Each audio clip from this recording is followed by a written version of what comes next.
Well, hello, everybody. We are back for Wednesday paranormal discussion.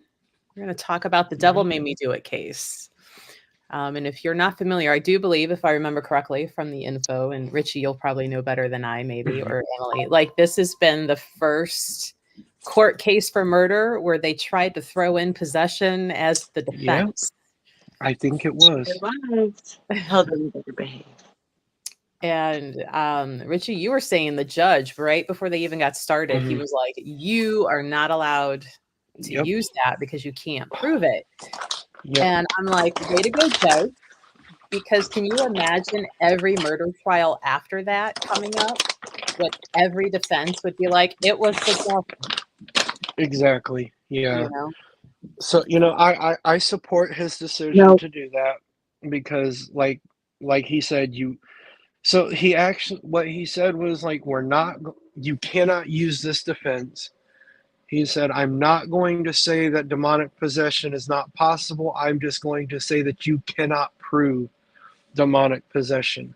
So, for that, I do support his decision, but at the same time, like that was the defense because several people, has were willing to stand up and say he absolutely was possessed at the time. But Right. there also, you still can't prove it. Now, of course, back in those days, people were so cynical and skeptical and just downright rude. One reporter, because they in the shock doc they will play back um, recordings of live events that took place during that time. So one reporter says um, something along. So I'm going to try to remember. She's like, "Oh no, it was a guy." It's like he ended his thing with, "Will the devil make an appearance on the stand?" Like, no, he's the devil. He don't have to. Like you guys, it's like you're just being a jerk at this point. Like, yeah, like being facetious. Also, it wasn't the well, devil; it was a demon. Like, let's let's get it yes, right. let's. Like let's use the Well, right according terminology for to make fun of so it. going back to the beginning of the story, the little boy that was possessed originally, it was only one demon. Then the kid absolutely refused to give in. He's like, "No, my soul belongs to Jesus Christ." So he said that the demon left and came back with reinforcements for a total of 43 demons. And then he said apparently that um, the boy had said, "My name is Satan," or something along those lines. And I'm like, well, of course a demon's going to say that. Every demon Right. probably says that. Like I'm the head Satan, honcho. Like, yes, I am in yeah, charge. Satan's not going to take time out to possess an 11-year-old boy. He's going to set And if I he's going don't to think he'd fail at it either. I'm just if saying, if it was actually Satan, like, would he really yeah. resist for that I long? mean, if the devil's going to come out to actually possess somebody, he is going to aim a lot higher than a random 11-year-old kid. Right. From a water bed in a bedroom. Yes. Like, why is Satan hanging around a waterbed? I mean, is this a fetish for Satan? Who knows? But Right. in an abandoned Right. house that nobody was around for him to interact with until this random 11-year-old shows up with the box and to sweep the floor. Right. Right. I remember So seeing yeah. that part and they're like, and they left behind a used waterbed. And I'm like, oh, that is scary. Like, oh. And what's crazy is the David, that's the little boy's name. It just popped in my head. I just remembered. He has been begging and begging his sister, do not move into that house. He called the creature the beast. It was an old man. Then during the day, then at night it turned into a beast. He said that the beast said, if you guys move into the house, something bad's going to happen to me. So he was begging his sister and begging her, and she would not listen. She's like, I needed proof, which I understand that. I get that. But what finally got her to not move in there is the previous owner came back to get the waterbed. Mm-hmm. And then she asked her, did anything weird happen? And she started telling her about this old man in that bedroom and whatever else. And she said, I looked at Arnie and I was like, nope, we're not doing this. We're not moving in. So they got their money back. And then I figure, for me at that point, I think you would think the story would be over. The creature got what it wanted. It said, don't move in or else. We didn't move in. End of story. So what else happened that they didn't tell us about that made that beast, as the boy called it, go from the rental house and continue just following them and take him over like it did? And also, so I'm jumping around a lot here, but at one point David said that the entity said that he was more powerful than Jesus Christ, and then started requesting that he take down crucifixes and all this other stuff. And I'm like, so I listened to this show over and over again, and every time it got to that part, I had to stop it. And like every time I'm like, that don't make any sense, because if you were in fact stronger than Jesus Christ, first of all, you wouldn't be struggling to take this child over. Second of all, you wouldn't have to request that all of this stuff be taken down, because obviously this stuff is stopping you somehow, or whatever, however it works. If you were stronger than Jesus Christ, you wouldn't need that. And you sure in the hell wouldn't need to bring in 42 of your buddies to help you get an 11-year-old. Yeah. So Yeah, the interesting part about like that beginning of the shock doc for me was, so the boy went, right, he saw the old man, all of that when he was moving them in or moving boxes and stuff, yeah, went back home, and he said that if he closed his eyes, he could he can still literally see it. see him pacing back and forth and talk to him. To Yeah. me, it's like, was that attachment already formed like that quickly? You know what I mean? Maybe did David have latent abilities that made him a little bit more vulnerable to stuff like that? Because Could be. that's an attachment already, or at least the formings of one, right? If you can close your Right. eyes as a child and see that spirit and communicate with that spirit. He said, he's talking to me right now. All you did Right. was move a box. You didn't even stay the Yeah. night in there. So it's just kind of crazy to think about like how quick it escalated like that. Yeah, absolutely. And he said that the old man told him beware at the beginning. So that's a warning. Okay, you immediately leave. Now your brother, not little brother, I don't know if it was little brother, older brother, what, but the brother had to go in and finish your job. But you left. Mhm. So you did what you did what you were told.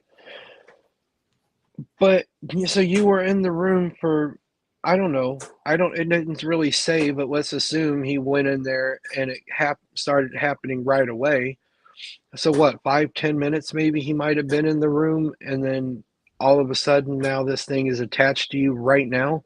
Yeah. Like, wouldn't it have made more sense for it to wait and attach to somebody who stays longer, like the brother who went in there to finish the job? Mhm. So, you could be right. There could have been some form of abilities that David had that he wouldn't have known about. And that could have been let's face it, that's a ticket in unless you know how to control it. Sure is. I mean, we all know that, and I'm sure we've all dealt with it or know somebody who's dealt with that. Mhm. I mean, I've dealt with it, obviously. Yeah, especially as a Um, kid, Yeah, and even me, 11-year-old, yeah, Larry's not on now, but I've talked with him about Henry. Like, he's 7, and he sees things, he hears things, all of that, and it's like, that's why I'm kind of teaching him early to protect himself from that. right. But the point is, for some reason that demon or whatever had that affinity for that little boy.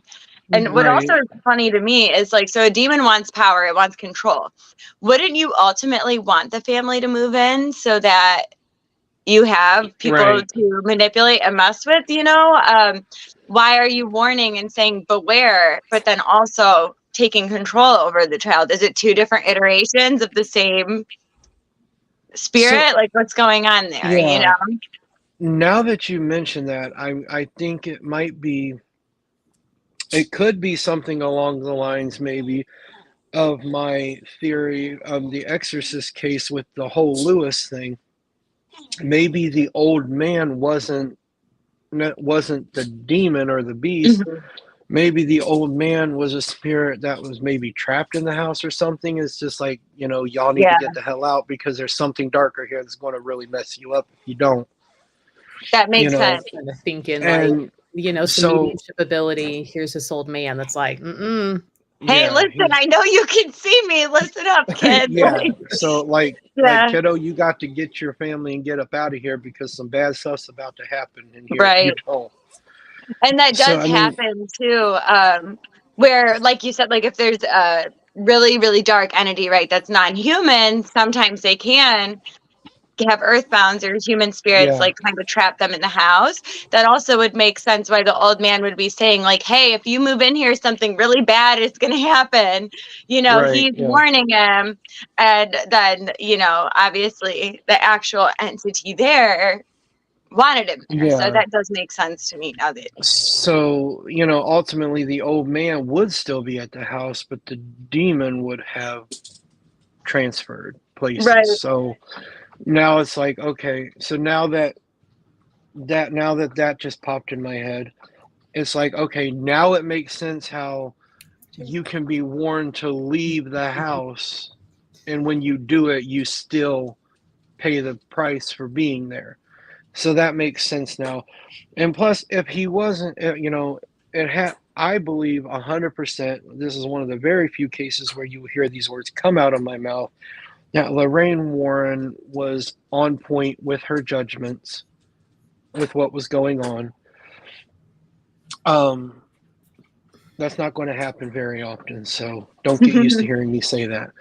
But the boy was absolutely possessed. David was, because otherwise the Catholic Church would not have authorized an exorcism, and they wouldn't still be admitting to it, because even in the case of The Exorcist, they will sometimes say, yeah, we weren't involved in that. So in this case, they still say, yes, we were involved in that. Mm-hmm. So that, to me, legit makes it very legit that this really did happen. This boy was possessed. And now when you get to the title of everything, The Devil Made Me Do It, that is where, when during the final exorcism, Arnie, which was David's sister's boyfriend, got fed up, and he basically, said, leave this kid alone, take me instead. And like I was telling Melissa earlier, this situation, first of all, I get why you did it. You love the kid and you want him to be safe, so you're taking the danger on yourself, because that's what people who feel protective of people do. But this is one time when I'm also like, you should probably listen when Lorraine Warren tells you not to do something, because she was telling him to stop, and like, this is one time, yeah, you need to stop, because you're going to be screwed up real bad if you don't. So, it took a little while for the challenge to be met. The demon left the kid. The kid, at the end of the shock doc, it shows that David went on, led a quiet life. Everything was good for him from that point forward. So moving on to Arnie, a little bit later, not too long, I don't think, later, the demon was like, all right, you challenged me, so I'm here to meet your challenge. You know, Arnie was already drunk. He wasn't feeling good that day to begin with. Then he was already drunk. Then he was already irritated too, because you know, his girlfriend had told the guy that he ultimately killed. He grabbed on her. She told him to let her go, and he just wouldn't do it. So Arnie's already in a bad mood. But she said that when she looked at him in that moment, she's like, it wasn't Arnie. He wasn't there. She said his eyes had turned black, and that he was no longer in control. And I think she even said he was growling and stuff, if I'm remembering. She did say that in an interview during the case. A reporter had asked her what happened, and she said she compared it to the Incredible Hulk. That's okay. Because I was like, I thought I remembered hearing that. Yeah. So I'm like, okay, I can see that, because a lot of times with demonic possession, they'll growl or they'll have voices that don't belong to them.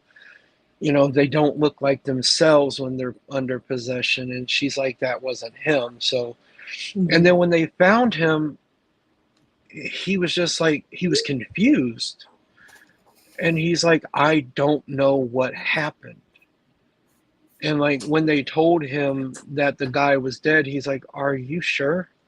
And they're like, yes, and you are the one that did it. And then a priest came on a little later and said he doesn't remember, because when you're possessed, you're not there, so you don't know. So he was confused. He didn't know what was going on. And Lorraine Warren said it, and I felt it seeing Arnie, in the documentary, because he was there, and I felt the same way. This man that they are talking to is not capable of murder. Like, I'm looking at this man and I'm like, there's no way he killed somebody.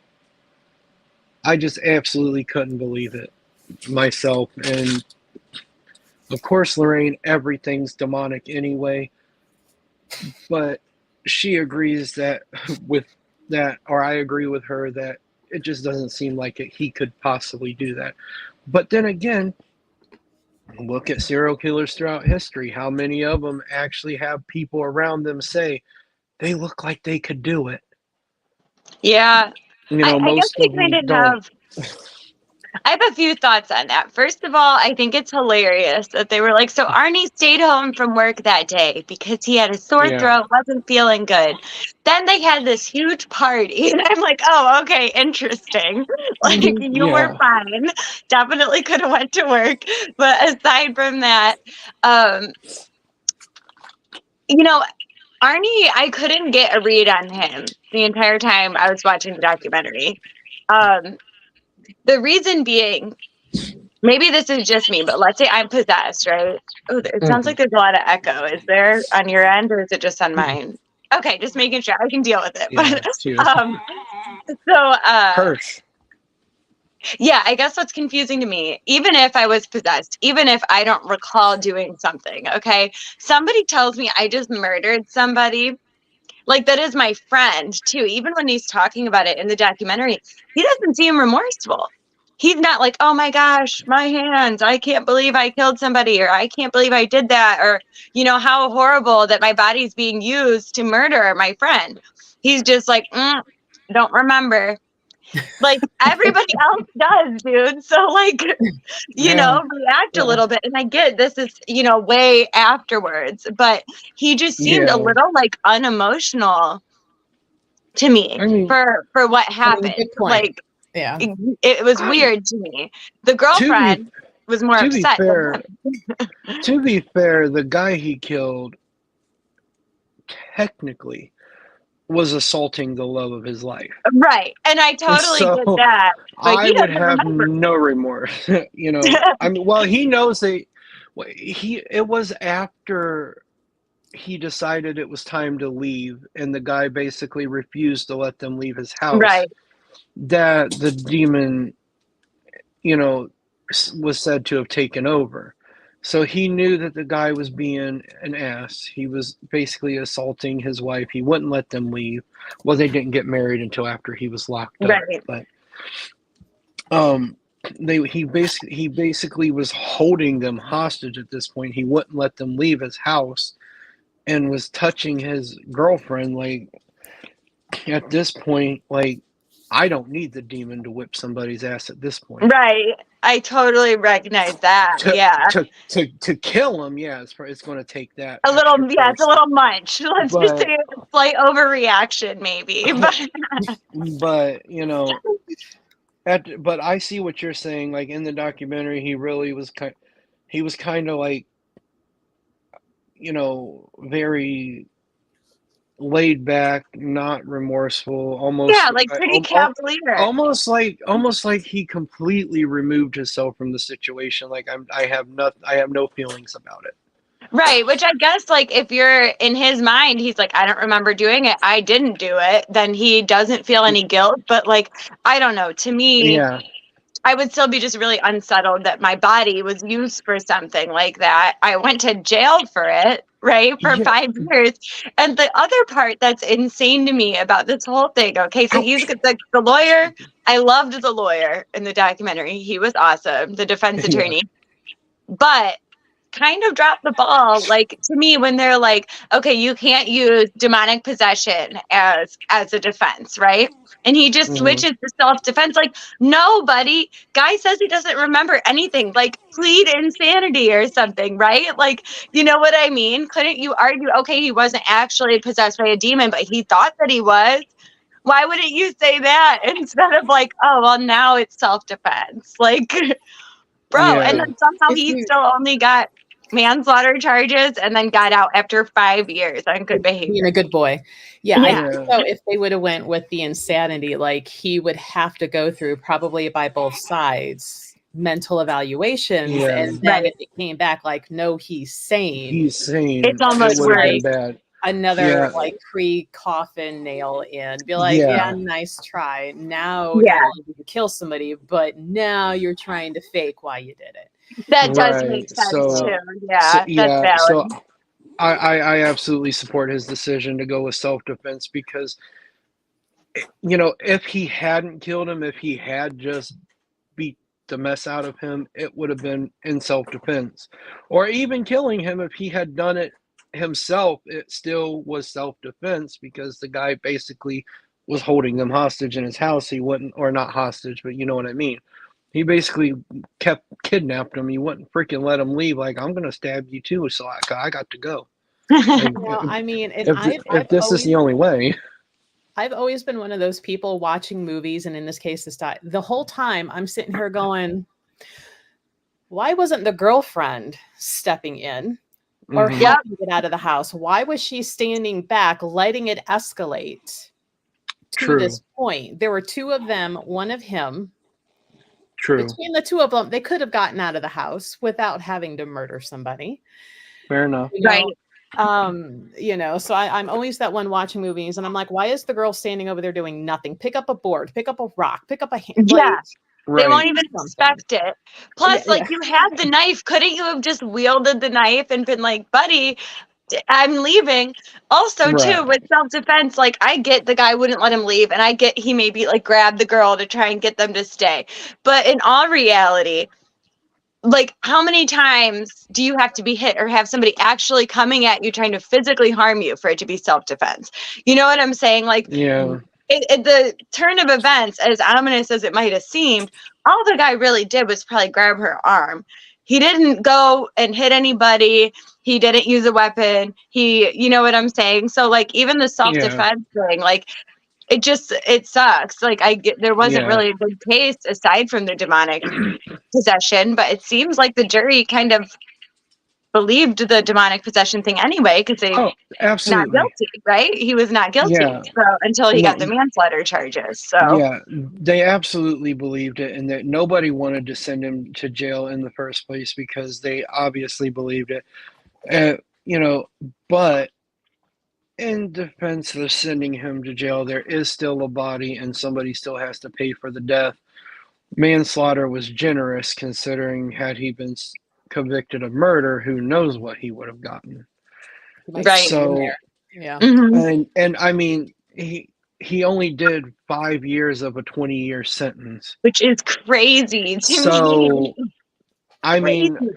at the end of the day, like, even though he was an idiot, he should have never challenged a demon. It did ruin his life essentially. He still won. He still won the court case. I mean, when you get murder knocked down to manslaughter and then you only do 5 years out of 20 years, you win.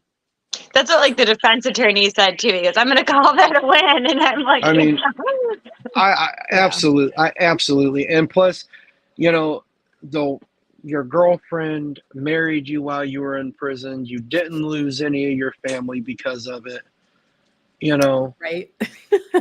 So yeah, I've after been he waiting for got that out, comment. right? Crystal Cat's like being married, locked up, takes away the fun of the honeymoon. Yeah. Yeah. After he got out Yeah. after those 5 years, you know? yeah, but when Brings that he down a little bit. when he got out of prison, I bet they had a hell of a honeymoon. You know, it's so guys, if you want to go watch this, it is called literally The Devil Made Me Do It. It's a shock doc on like I have Discovery Plus, so you can find it there. But Richie, you use what, Max, and you can get it there too, right? Yeah. So hey mama. So you know, if you want to go watch it, you can watch the shock doc. I think the movie has been out like 3-4 years now. About it. Yeah, something like that. And this was like back in 1980. So, and here's where I get to show my age. I'm like, oh, that was recently, like 20 years ago. Like 20 years ago. Yeah. So, but, the wife. So I didn't pay attention to when the documentary came out, but I'm like, the documentary was recent because the lady, the wife, the sister, the girlfriend, however you want to call her, whatever title you want to give her for whoever we want to talk about, died in 2021. So I didn't realize she had passed. Like, because you didn't get through the whole thing. I did not pay attention to the playtime, and I'm like, I'll start that at like 7:30, so it's fresh up in my. Yeah, I didn't get to watch the whole thing. So like, I watched the whole thing, and I didn't realize she passed away. So. Well, when it goes into the end credits and it's showing, you know, what happened to each person after the case, that's where it was like, you know, that David lived a normal life. His sister, they passed in 2021. I didn't pay too much attention to all of them, and then it brought up about Lorraine Warren having what was the word I used earlier? Oh my goodness.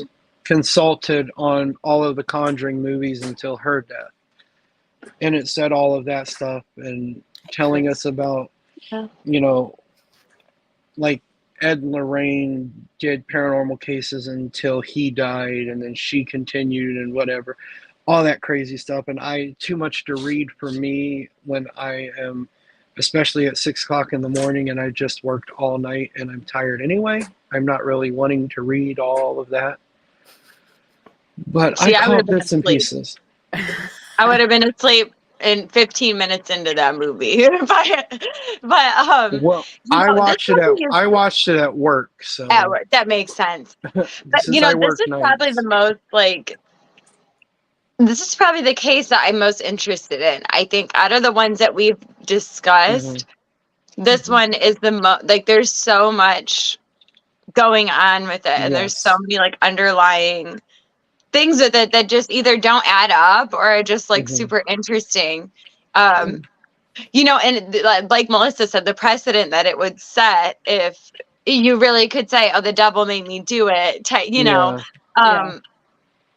So I mean, it is crazy. And the fact that they were saying a lot of the people in that town did actually believe it because they knew Yeah. Arnie personally. They were super religious. So they did think that it was like a possibility. But I think what's interesting too is how it took a couple months for that to even happen. So, Mm-hmm. you know, was it that it was laying in wait, just kind of like waiting until the opportune time? Did the demon purposely pick a time that there was already kind of like you said, the tension going on, the drinking, he Right. wasn't feeling well, supposedly, and all this other stuff going Nyquil. on?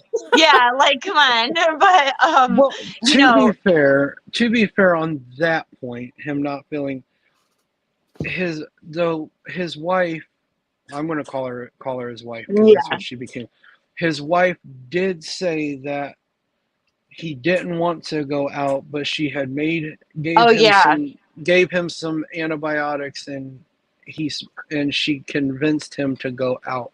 Which that's So funny too. It's like, no, I don't care if you're sick. Like, take an yeah, antibiotic. I know it takes 24 hours to work, but you're gonna pop that yeah. amoxicillin and come to this party with me. But you So know, I mean, the thing is did she give him something? So let's say that the devil wasn't involved. What if he wasn't possessed? Did whatever she gave him have a negative effect with the alcohol and made him hallucinate? And that's how that all happened, because then at the time, technically, it would have been temporary insanity because he was true. drugged up, and he can be perfectly sane now. But of course, he doesn't remember. I remember a few nights when I was younger, a few years, 5-6 years ago, doing stuff. I don't remember it, Right. but all the proof is there, because unfortunately I had my party days when camera phones were a thing. I didn't get to do it before, when proof was what couldn't be had, and my cousin has videos and pictures of everything. But there's plenty of times that I went out, I don't remember what I did, and I look at it and I'm like, that was stupid, that was insanity. So I mean, something like that could have happened too. But for me, I fully believe that I demonic think he was forces were involved. possessed. I think he was possessed for sure. It's just I would interesting to 100%. me. Like, did the demon purposely wait until that time to Yeah. where he almost like couldn't prove his innocence? You know what I mean? Because if he And had that would have just been went perfect. and murdered a random person, right? Just Yeah. murdered somebody on the street, it would be so much more hard to believe. But I think because there was a struggle, because they weren't getting along, because his fiance or wife or whatever was involved, like, Yeah. did it kind of say like, okay, this is the time, like, I'm gonna do this now, and make him pay for it, type of thing. Yeah. Or like you said, was it just finally it was enough to crack, but Arnie didn't go through this whole thing that David did of back and No. forth, demons trying to possess him. He's saying no. No. It was like, why was it so easy? And also, wouldn't you protect yourself a little more? Like, I don't know, just me, but like, if I had just challenged a demon that I saw literally possessing my fiance's brother, I'd be like, you know what, just in case, like, Lorraine, could I have some like tips on how to avoid this? Like, what can I do to address this in the future? I'd be wearing a crucifix. I'd be maybe not drinking for a little bit. So that is just something like to think about. It's like almost, I feel like he maybe didn't take it serious enough, or was it just like too long had passed that he kind of thought, okay, if it was going to happen, it would have already happened. Like, did the demon That wait could until be. he was complacent? I'm not sure. Yeah. I also think that the part of the reason it wasn't like a full possession is because Arnie challenged the demon. So like, the demon didn't really want to possess him. He just wanted to more prove his point. Like, I have the power, to make you do whatever I want, and you're just a foolish human who thinks that you can do something to me. Or, you can challenge me, you can, whatever the case may be. And he's like, see how I can ruin your life in mere seconds. And Yeah, it just was, maybe and like it a show was of power. it was a show of power, and it was just kind of like maybe it was just satisfied with, okay, I ruined your life. Now you understand what I can do. You know, Yeah, I and now guess not you're, really fun to possess somebody who's in jail. Like but how much you can they're do also, there. they're also now he's, I don't know. I can't say for him, but I know for me, should something like that ever happen to me in the way that it happened to him, I would kind of be like, something took me over even for seconds and made me do that. Now I'm going to be afraid of everything. Every shadow, every bit of darkness I see is going to terrify me because, like, could this happen again? So I'm catching up on comments here. It says the dog looks like a little angel sitting on your shoulder. So little do we know. Yeah, she's more like a little demon on my back. She wants on camera too. Yeah. They're talking Karen's about bragging like she's like, I wasn't even born yet when all of this happened. I'm like, okay, Karen. No need Same. to brag. They said you look like an angel. What do you think? So Denise, Hmm. yes, this is kind of like a new paranormal type of Wednesday let me go. chat. So similar to what we used to do in that it's paranormal, but way different. So Richie and Emily are investigators. And we have discussed some of the favorite places locally that they have been to, kind of like our wish list of where we would like to go. But lately, we've been All right talking now. about kind of famous cases that you may or may not have heard of. How they've made the news, made media. Mhm. There's movies. Like, what do we believe on it? What do we not? And today we're talking about the Devil Made Me Do It case. Young man Arnie, I think he was like 19. Mhm. Yeah. So young and dumb, take on the world, right? Mm-hmm. Ends up killing the landlord of a new house they moved into. That landlord was also his girlfriend's boss of the kennel because she was dog grooming for this kennel. Yep. So, and it was the first case that they tried to use possession as their defense, but the judge was like, nope. Mm-mm.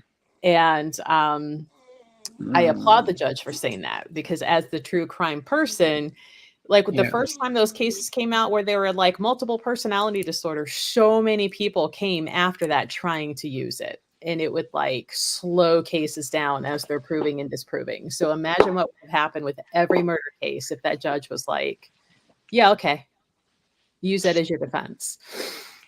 I mean, my thing is, I think he kind of should have let them in a way, right? Because you can't prove it. If you let, I don't know. I mean, I'm glad Arnie didn't go to jail and stuff. So I guess not really. But I'm just saying that the burden of proof that they have to prove that he was possessed. So I mean, they could just use that argument and not prove it, right? But I guess he kind of was kind in a way by not letting them go through the entire trial, using that as their defense, and then being like, actually, none of that's relevant. Yeah, and like Sandy, she's like, I have a hard time believing in possession. Like I kind of personally do too. I think I'm a skeptical believer. So is there the possibility? Sure. Does it happen near as much as what is always thrown out there? No. Absolutely not. Absolutely not. And kind of like in this case, and I think one of you already mentioned, like, what made this little boy so special that Satan, was going to be this random 11-year-old boy to be like, to be the one. Because if I'm Satan and I am the adversary of the Most High, I'm going after bigger fish. Right, absolutely. Somebody with a lot of money. Yeah, like, world leaders, man, world leaders. Just saying. Yeah. But there's a lot, and this comes when you talk about any case that Ed and Lorraine Warren are involved in. But I did look into some, on internet and stuff, not just the shock doc. There's a lot of people that are actually, that their take on it is this was simply a case for Ed and Lorraine Warren where they they were trying to use the law to prove that they were legit. Yeah, it's their life's work, right? They wanted And proof of that. I'm like, okay, I mean, I can see where you can come to that conclusion, but at the same time, because, everything's demonic with them anyway. But, I know I just said that all nonchalant, like it was just, whatever. But at the same time, people got to understand, like, this was a real case. Somebody really died. The little boy David, the little 11-year-old at least, was legitimately possessed, because the Catholic Church still to this day will admit that they were involved and that they authorized a formal exorcism, which they're not going to do unless it's been proven to them that it's a real possession. They're not going to do that. And anybody who knows anything about exorcism knows that. Right, you have to get it from approval from all the way up, right? It's not just like one level. It's like you have to keep. Yeah, as going. I understand it, it goes all the way up to the Vatican. That's what I thought. Okay. And you have to prove beyond a doubt. There's so much proof needed, and you have to go. You have to go through psych evaluations and to go to doctors and make sure there's nothing else wrong with you. And so, priests have to actually see what happens when the possession is going on. Lorraine Warren will tell you that you're not possessed 24 hours a day. Right. So the priest has to be there to see when it happens, exactly what's going on. And it's just a lengthy process. So for them to go through the whole process and to approve it, then David at least was fully and undeniably possessed. I do believe, for anybody who might just be coming on, that Arnie, who is the subject of The Devil Made Me Do It, I believe that he temporarily was possessed long enough to make this happen as a power play. Yeah, so Chris, she's like, Ed and Lorraine were very religious and due to what they believed. I think that's why everything was a demonic. Yep. That totally makes sense. If that makes sense. That's part of it, but also, and I've said this before and I will continue to hold to it, Lorraine, I will never deny that she was a medium, because she was. I believe that fully. I believe in her gift, and I do believe that she really did want to help people. But I think, because of how many demons she ran into, it was more of making sure that her husband was as relevant as she was in every case. That makes sense. He's a demonologist. So, I mean, he has no relevance in a case unless she says a demon's involved. He's just kind of there. Marriage. I've compared them to a certain musician who tries to make movies just so that his wife can have the starring role and everything. But I've named him out before, but for the same reason we don't name other people who we all know who I'm thinking about, who are just like Ed and Lorraine. I don't want to cause any problems for us and get all of us canceled or sued. Right. So I'm not going to name said person, but I think the way I worded it, people can put two and two together. Understand. I think, like, my thoughts on that. So first of all, I want to go back to how we said, like, we have a hard time believing in possession, right? I think it was Sandy who said that, maybe, or Karen. But I think there's such a difference between possession and attachment. So what people don't realize, which, like, one of the shows that I really like to watch is Dead Files. I really like Amy Allen. I like Cindy a lot too, who later on went into that show, right? But attachment, it's like you're taking on personality traits of the spirit because you're around them all the time. So if they're in your house or something like that, and they're an angry spirit, you're more angry. They might be feeding off of your energy, but it's still external. So that's like the attachment aspect of it, right? Where possession, I do think you completely lose control. You lose your ability to control yourself. And, Lorraine had said you're not possessed 24/7, but do we believe that demons kind of hanging out in there waiting to come to the surface all the time, or is it externally and then they just pop into your consciousness? It's kind of like hard to measure in that way. The other thing too about Ed and Lorraine constantly running into the demons and stuff, right? So I know I don't think that probably every single time it was a demon. At the same time though, they were kind of like the head honchos in the paranormal community at the time, right? So they only went for cases that were really, really bad, right? So really, really bad. Like people were already exhibiting symptoms of possession and stuff. So it's like one could argue that maybe they did, maybe not every time, but run into quite a few demons because they were the kind of like the big guns, right? Where maybe just like a normal medium or something could take care of just attachment issues or a haunting in the house. But I do also think that calling them demons made it so that they were still following their religion. Because I think it was Karen who said like they were very religious. So a lot of the time practicing mediumship in any way, especially to like devout Catholics back then, right, was a sin. You're not supposed to be communicating with the dead. There's no earthbounds. Pretty much anything is a demon, right? If it's not an angel or if it's not from heaven, then it's a demon. There's no, so like, I don't know, maybe it was just the terminology aspect of it too. Yeah, Cindy's like, I'm curious how many times I said no, this is not. And that's a good, because I was even kind of thinking that. And while we were talking, I'm like, good point that maybe they only got called out for the big ones because, and then in the back of my mind, because I was a Supernatural fan, and like how Sam and Dean Winchester had this notoriety, like everything in the paranormal knew who they were. So I'm like, well, if this is all said and true, then, maybe they're pictures are hanging up somewhere, that the demons hang out, and they're like, those are the ones that we're going after, And who knows too, like maybe just they did so many cases, so many. So of course the ones that are going to be talked about and are going to be famous are going to be the ones that are demonic possession and shit's flying around, and you know what I mean? Kids are scratching priests and like it gets out of hand. Like those are the ones that are going to be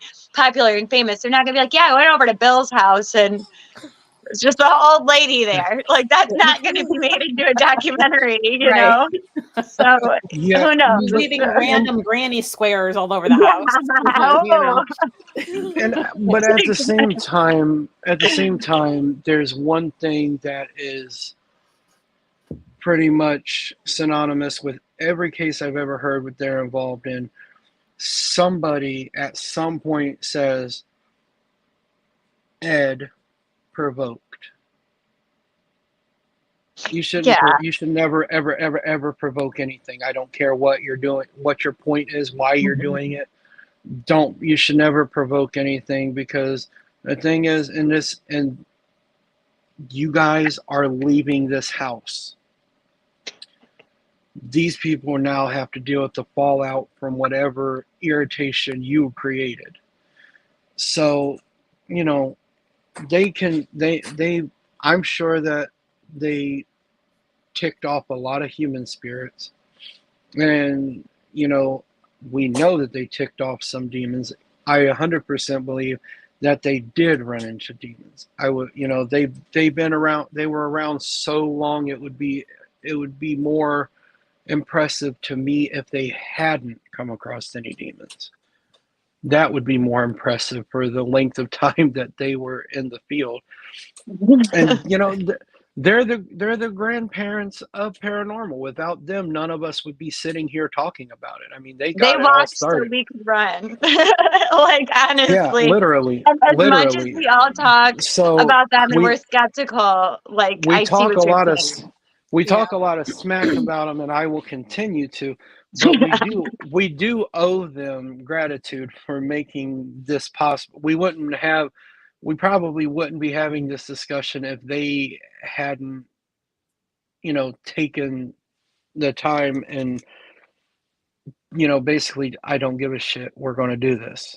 Yeah, You they know, just like normalize it in a way, they made so, it okay and less taboo.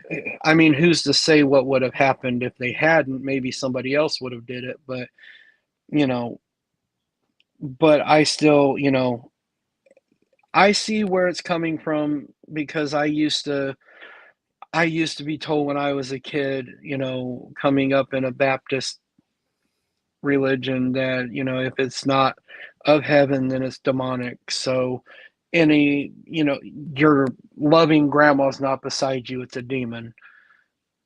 But Which is so horrible. Sorry, now, side note. but yeah, But no, sorry if any of absolutely, you listeners absolutely. believe that. But But that's the way it oh, was back then, and yeah. and even today, there's still people who firmly believe that if it's not proven an angel or some kind of force for good, or if anything happens that is even inconvenient, then it's a demon. It's evil. Which Yeah, is of course. That's just right. They which said, oh, we now they become your guardian angel because now it's cool to talk to yeah, girls. Like, yeah, I'm like, you know, those are two different energies and beings. That is yeah, not how this works. I mean, and, But those that's of cute. us who are listening or who have some sort of abilities and, psychic abilities or even just common sense knows that that's just not the case. Not everything's evil, not everything is good. There's good and evil in every walk of life, whether we're talking about, and that includes the afterlife. hmm Well, it's a I matter of firmly believe, perception and what scale. Everybody's scale is yeah, different of what's and good. What's not. So I firmly believe if you're an ass in life, you're an ass in death. So when you get your bad spirits, then if you look at their history, they're probably not a very good person when they were alive. But Yeah, I do agree with that. but then there is the three of us who would come back as ghosts and be assholes. We would just minor inconveniences just to mess with you. I would be an awesome So ghost. so what I mean, Ready. I don't. It's crazy because, and I seen that look on your face, Melissa, because we all know that you're going to be the first one messing with people. As soon as you die, you're going to go straight to messing with people Yeah. because because they can't do nothing. So we know that. But yeah, we kind of Emily's gonna got be off trying track to a do little bit a there, reading, but and I'm going to be in the room and be like, so. Yeah. yeah, Get my we message. kind of got off track here a little bit, but that's okay because it was fun. Right, But and then so the Sandy and I is the hit bound or the Earthbound hit squad. We're gonna go take out the pedophiles and the oh Oh yeah. heck yeah. But it looks like our time with today is coming quickly to an end, so Yeah. I'm going to throw my final thoughts on the situation. I mean, I've said it 100 times throughout, but I will say it again. Chris too. What is it? Oh, Yeah, we know Chris Chris is going to mess with it. too. Chris doesn't have to be dead to mess with everybody. Chris messes with everybody alive. But If something something were to happen, like the first person I am coming to mess with is going to be Hush. Greg. Oh, absolutely. I think I don't know. For me, I think I would have a hard time deciding if I'm going to mess with Greg or Larry first. Larry. Either way, it would be a good time. It would be fun. But so for my final thoughts on the case, let's get back for just a second. We can pick on everybody later. 100%. I don't believe the devil made him do anything. A demon, absolutely. I think that in Arnie's case, it was a power play because he did challenge the demon, which is a stupid thing to do. But I understand why he did it. His intentions were honorable. but the right thing or the wrong thing done for the right reason, I think, is what I'm trying to say, is still the wrong thing. He shouldn't have done it. I get why he did, but he still shouldn't have done it because it screwed his life completely. It saved the kid, but it screwed him. But it was I think the whole thing was a power play because he's never exhibited any signs of being possessed since then. It was just that one moment. So definitely just a power play on the demon's part to be like, I bet you don't challenge my kind again. And then he was happy with that and moved on. And for Arnie himself, I know, Emily, you said you couldn't really get a read on him because he was kind of not remorseful.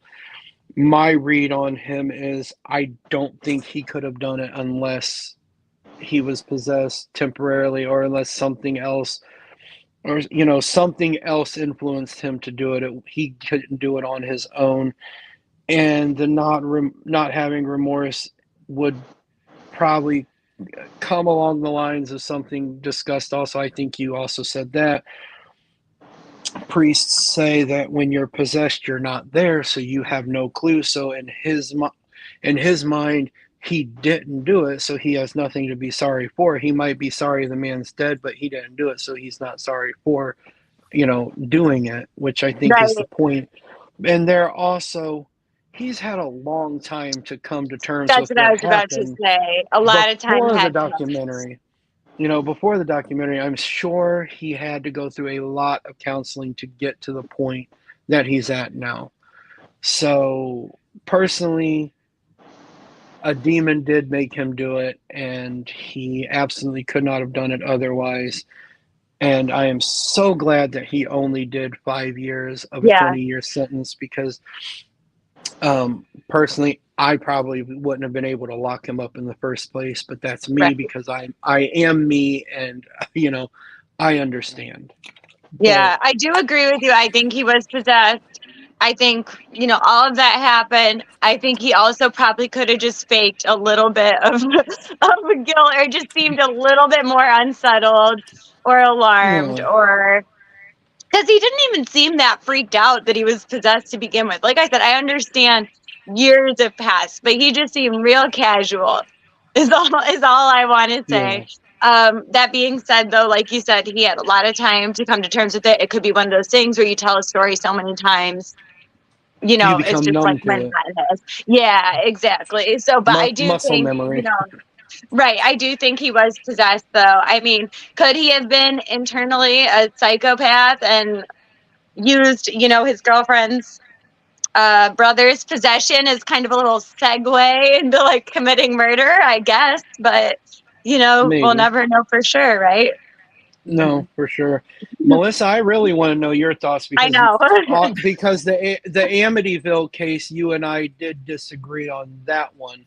You didn't believe demonic forces were involved whatsoever, and I did. No. So since this is another demonic case, I am really interested to know what you think, because you have not talked a lot at all. Me and Emily haven't shut up, and you haven't said much. So I want to know what you think. The case of the little boy, the fact that the Catholic Church stepped in, okay, fine. I will say something was going on there. When I really sit and think about the whole, like the boyfriend, the landlord, drinking's involved, cold medicine or antibiotic, just the fact that there was a whole mix of, ingested things that are known to cause problems, have side effects. Some things should not be mixed together. I can't say that I think he was, quite honestly. Do you think that the boss / landlord and the girlfriend had something going on? Maybe. Because that was honestly what I thought. And that was just a feeling I had. But I didn't think that. I wouldn't think that be about that. Kind of surprised, right? Because when this movie itself came out, a few years ago, like I had kind of looked into it, went down that rabbit hole. And I want to say, like, the landlord harassing her wasn't just that time at that point. No, of course not. I also go, why are you going to a party by the guy that is a pain in your butt? So Why are you not bothered that he wants you to stay so bad? Why does he want you to stay so Mhm. bad? why Why did are you you stand comfortable? back and not step in? Why, Yep. so Why'd you I, force Yeah. your fiance to come when he's ill? Like you wanted to go that bad to this So- guy's house. It's sus. Yeah. It's a little suspicious. Sorry, you asked for Melissa's thoughts. My bad. The whole like human BS involved in this, I think kind of is more created that perfect storm to happen more so than Mhm. possession. Yeah. That's fair. Maybe a little bit of an influence outside at most is all I'm going to kind of Helped him say I along. confidently can believe happened. Yeah. But I'm like, there is too much human bullshit that was this perfect storm. And and in the beginning before we went live, I was telling Rich, I'm like, watching this guy at first, I'm like, he's too quiet, he's too timid, and then immediately followed up was like, but it's always the quiet ones, Right. All American boy, blah blah blah. and think back, and here I'm going to throw true crime in there again. How many times were people like Ted Bundy? People are like, he was the nicest guy. Hell, he volunteered on a suicide crisis hotline. Yeah, we loved him. I was literally going to say Ted Bundy if you hadn't said it, like because that's the first one that pops in your head because he's one of the more famous ones. Say too, even and in the everybody's 80s. Everybody's like, he was a normal guy. He was involved in the church. He was a loving husband.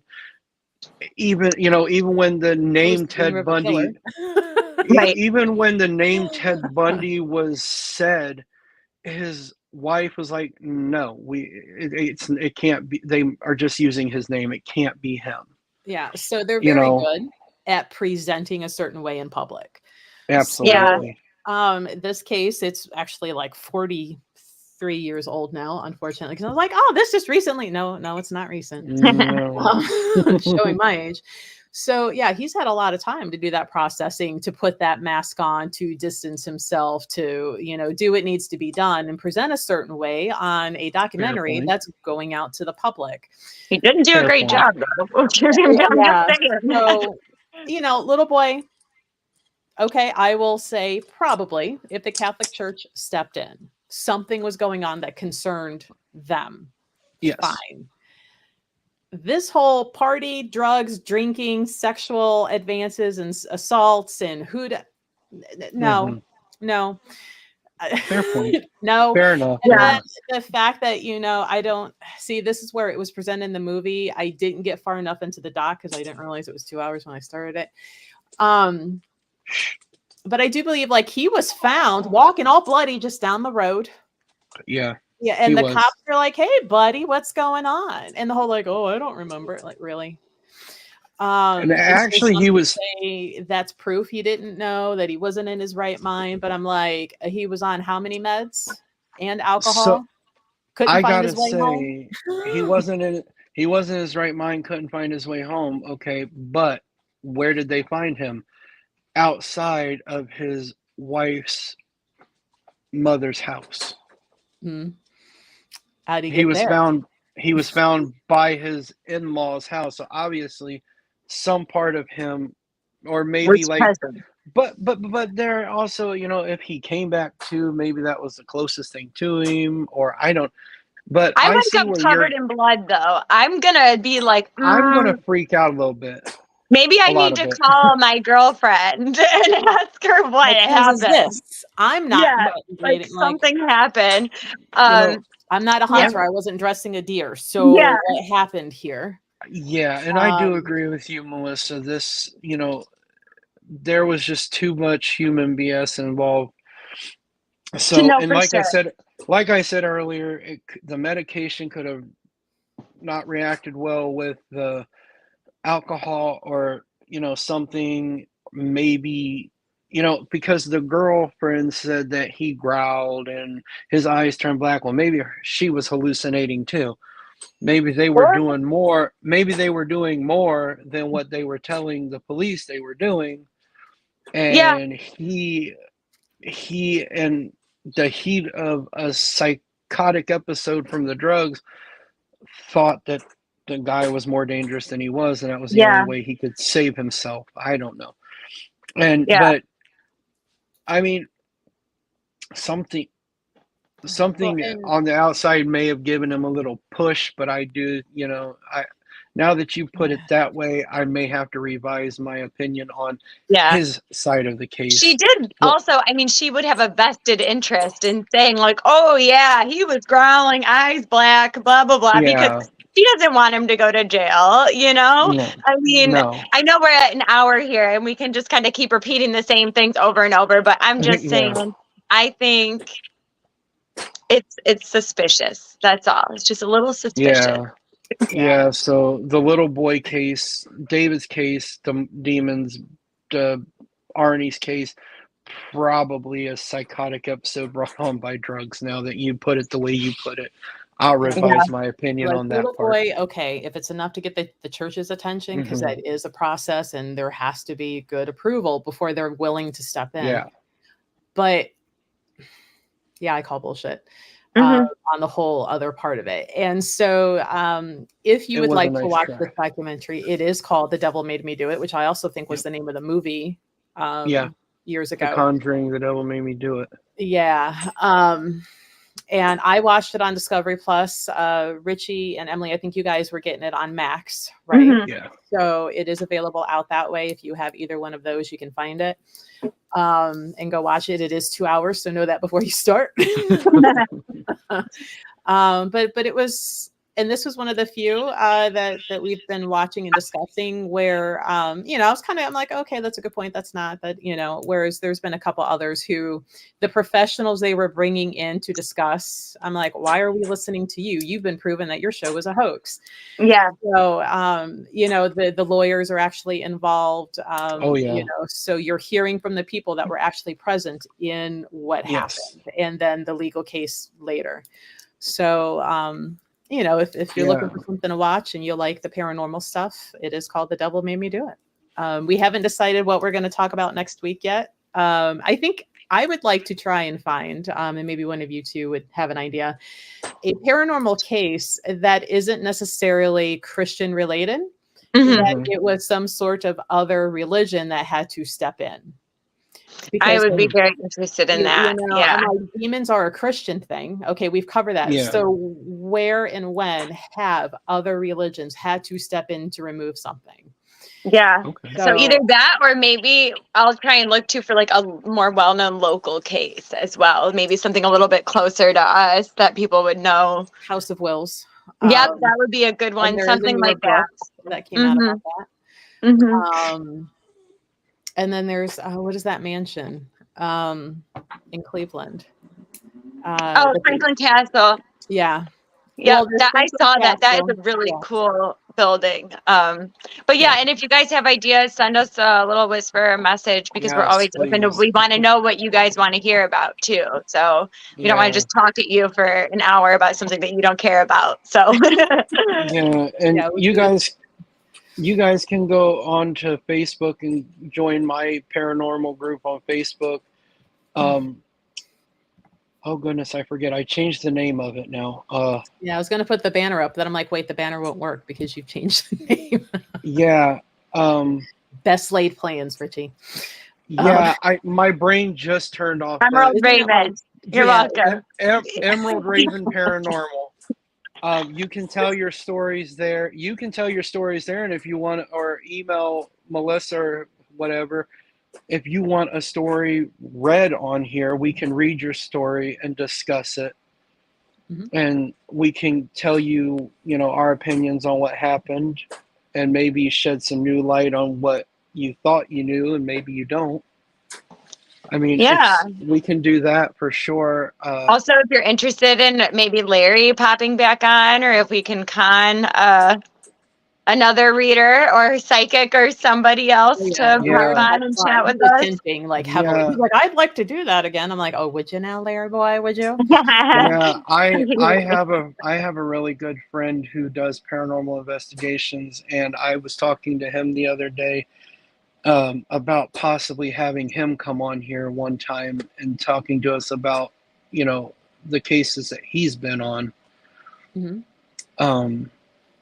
I think Melissa, you might know him. You might have seen him at the reformatory because he's usually set up not too far from where your mom sits Write this during down.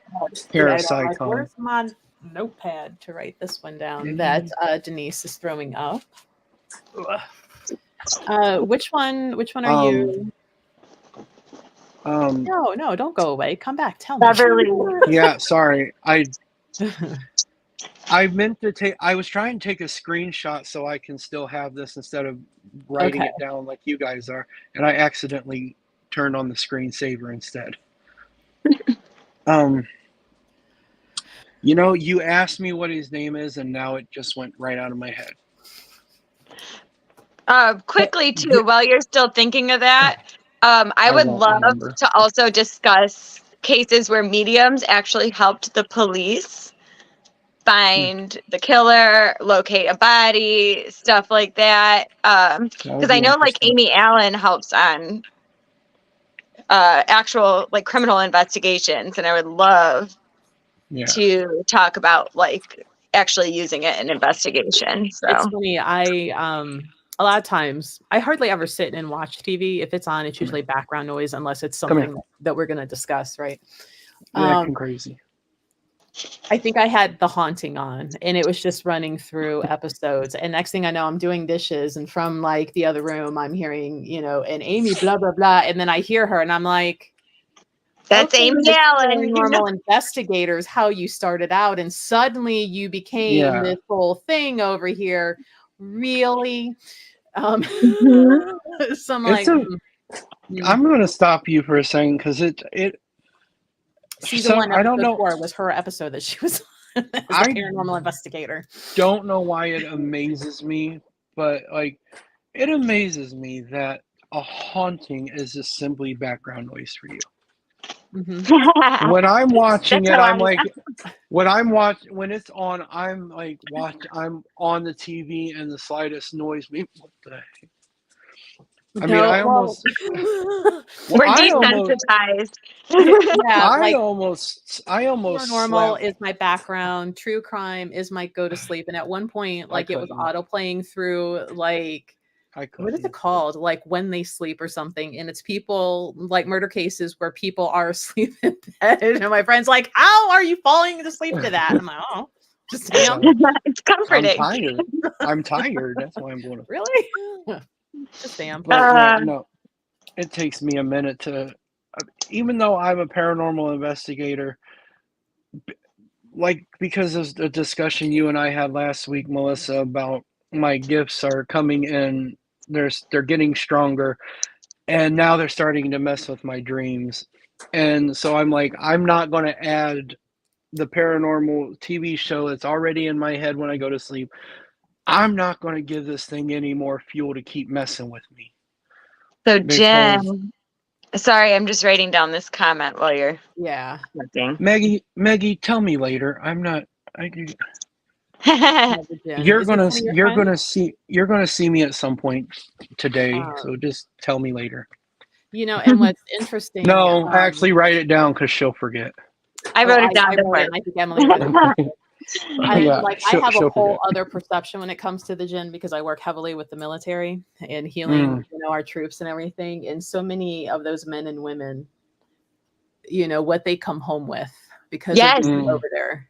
I was watching Paranormal caught on tape. I know we're at like literally an hour and 15 minutes, but side note really quick. I have errands I have to do caught there on camera or whatever. The one guy was in the military and they said that happens like all the time overseas and people just don't talk about it. But there's like different entities there that we are not familiar with. So I would love to talk about that too. But my one friend who was, Sergeant Major in Special Forces to come on and admit publicly, like he would have a hole, but he'd be like, no. No. Just anonymously telling stories. I'm like, you are way retired. He'd be like, no. That, the thing with that, like you're talking about, there's entities, there's, types of spirits, there's types of demons we don't know anything about. There's cryptids and everything that other countries have that we couldn't we don't have here, we couldn't possibly dream of. Well, we could dream of it because we hear about it, but you know, we wouldn't ever think about because we don't have stuff like that here. So yeah, I think we can definitely go overseas a little bit instead of staying over here so much, because they got some scary stuff over there. Yeah, and almost to me, like those type in the middle of a desert where it's desolate, you know, to me is a little more intimidating than the ghost in the house. Yeah, you know? that or the woods. Where I'm are like, you pulling your energy from in the middle of a desert? yeah. Right. Right. You're a little more concerning to me. But yeah, we can definitely research this, but because we are 15 minutes Yeah, over, time to pop out. yeah, because Emily, you will be reading at the store today. So if you are local, you can pop in, see Emily in person. Emily can also do Zoom, so you can book that with her as well. Chris will be with us at the end of the month for our in-store psychic fair. So yay. I'm writing that down.